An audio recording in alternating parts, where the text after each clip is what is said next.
Salam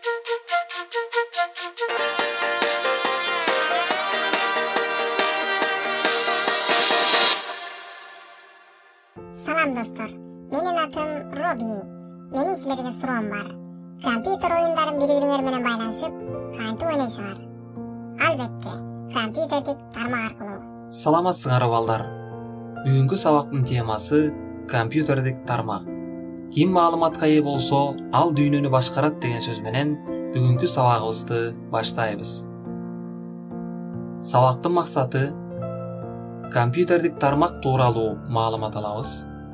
Компьютердик тармактын түрлөрү жана тармакты түзүү боюнча билимдерди өздөштүрөбүз. Компьютердик тармактын жашоодогу орду боюнча маалымат алабыз. Видео сабак окуунун жөнөкөй эрежеси билим алууну максат кылуу, бир гана видеого көңүл буруу, сабырдуулук жана берилүү менен угуу, жаңы түшүнүктөрдү жазып туруу. Сабактын жүрүшүндө жаңы теманы өздөштүрөбүз, суроолорго жооп табабыз, сабактын аягында онлайн тестти тапшырып, темабызды бышыктап, тапшырманы жазып алабыз. Компьютердик тармак бул маалымат алмашуу максатта байланыш каражаттары жана программалык жабдуулар менен туташтырылган компьютерлердин тобун айтабыз. Орус тилинде компьютерная сеть, англис тилинде computer network деп айтылат.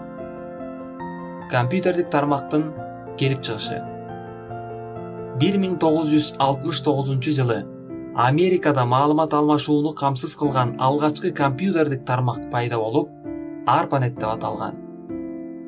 Компьютердик тармактын түрлөрү 4 түрү бар. Биринчиси персоналдык тармак.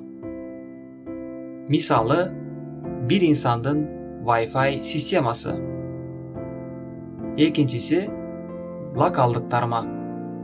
Бул бир имаратта же жакын жайгашкан бир канча имараттагы компьютерлердин байланышын айтабыз. Мисалга, мектептеги же компьютер лабораториясындагы компьютерлердин байланышы. Үчүнчүсү регионалдык тармак.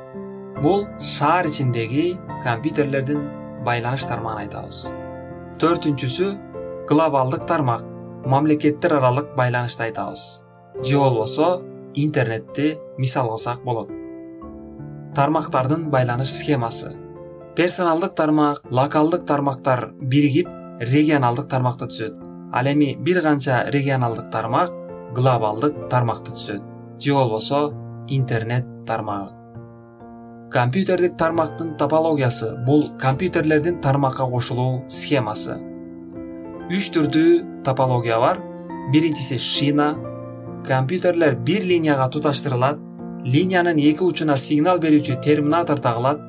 Линия үзүлгөн убакта тармак иштебей калат. Өзүңөр көрүп тургандай, бир линияга туташтырылган бир канча компьютерлердин сүрөтү турат. Экинчиси шакекче. Компьютерлер шакек түрүндө бир линияга туташтырылат. Ар бир компьютер сигнал күчөтүүчү катары иштейт. Линия үзүлгөн убакта тармак иштебей калат. Үчүнчүсү жылдыз. Сигналдарды үзгүлтүксүз берген атайын аппаратка туташтырылат.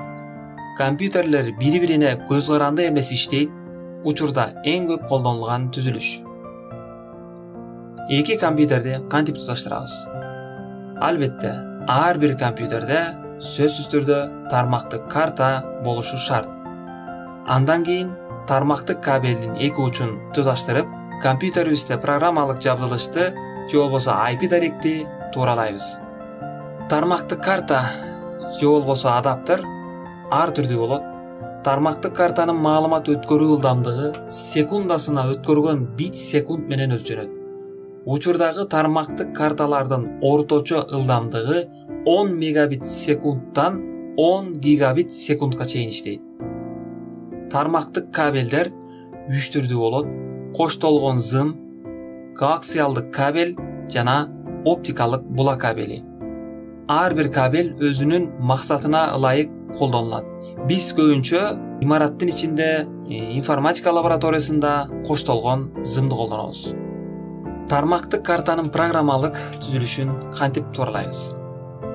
Компьютерден тармактык адаптерди ачабыз. тармактык адаптердин касиетин ачабыз жана IP даректи жазабыз. Компьютердин IP дареги деген эмне?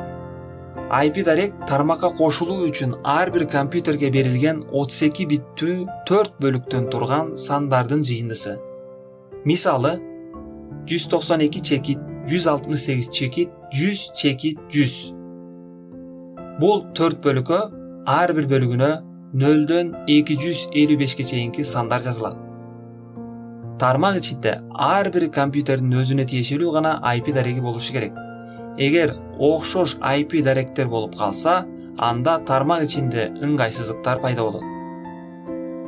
IP дареги 2ге бөлүнөт. Ички IP дарек жана тышкы IP дарек. Ички IP дарек локалдык тармак ичинде ар бир компьютерге берилген IP даректи айтабыз. Тышкы IP дарек деп глобалдык тармакка кошулууда провайдерлер тарабынан берилген IP даректи айтабыз. Провайдер интернет таратуу кызматын көрсөткөн мекеме.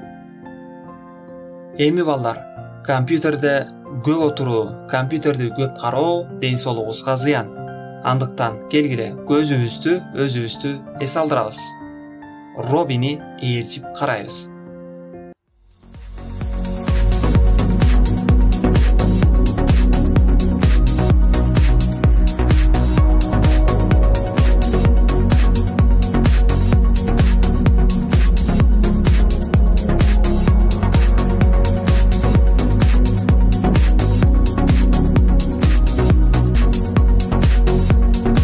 Biraz тыныгуудан кийин эми силерге суроо. 2ден ашык компьютерди кантип туташтырса болот? Албетте, кошумча бир аппараттын жардамы менен. Компьютердик тармакка 2 түрдө байланышса болот. Зымдуу байланыш жана зымсыз байланыш. Зымдуу байланыш тармактык кабелдер менен хапка туташтырылат. Зымсыз байланыш радио сигналдар аркылуу ишке ашат. Wi-Fi роутерге туташтырылат. Хап локалдык тармакты түзүүдө жана тармактарды бири-бирине байланыштырууда колдонулат. Маалыматты берүү ылдамдыгы 100 мегабит секундту түзөт. Учурда 8, 16, 32 порттук хаптар бар. Wi-Fi wireless fidelity зымсыз сапат, зымсыз тактык деген маанини билдирет. 1998 жылы австралиялык инженер Джон О'Салливан тарабынан негизделген. Wi-Fi роутер зымсыз ички локалдык тармактарды түзүүдө колдонулат. Хаптын зымсыз версиясы орточо 100 метрге чейин сигнал берет жана 100 мегабит секунд ылдамдыкта маалымат жиберет. Компьютердик тармактын жашоодогу мааниси тууралуу төмөндөгүлөрдү айтсак болот. Маалыматтарды тез жиберет, алат жана сактайт. Көлөмдүү проектилерди бөлүштүрүп иштетсе болот. Принтер сыяктуу түзүлүштөрдү чогуу колдонсо болот.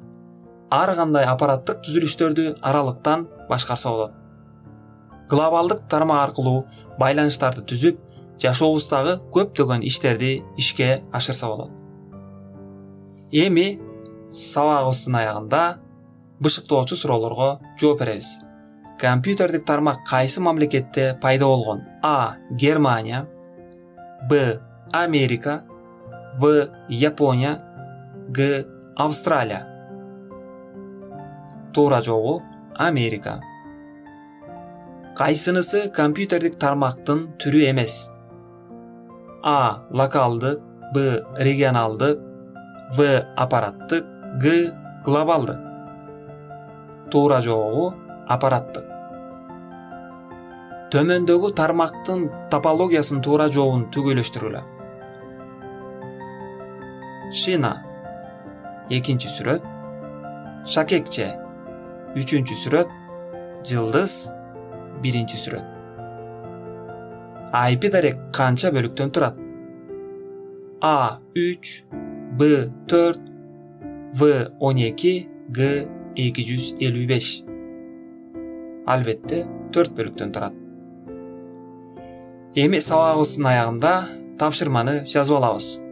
Өзүңөрдүн үйүңөрдөгү же информатика кабинетиндеги тармактын схемасын чийип, түшүндүрмө жазабыз.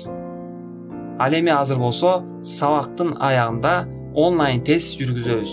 Сократив программасында 10 суроолук тестке жооп беребиз. Ушуну менен сабагыбыздын аягына келип жеттик. Анда эмесе балдар, саламатта калгыла.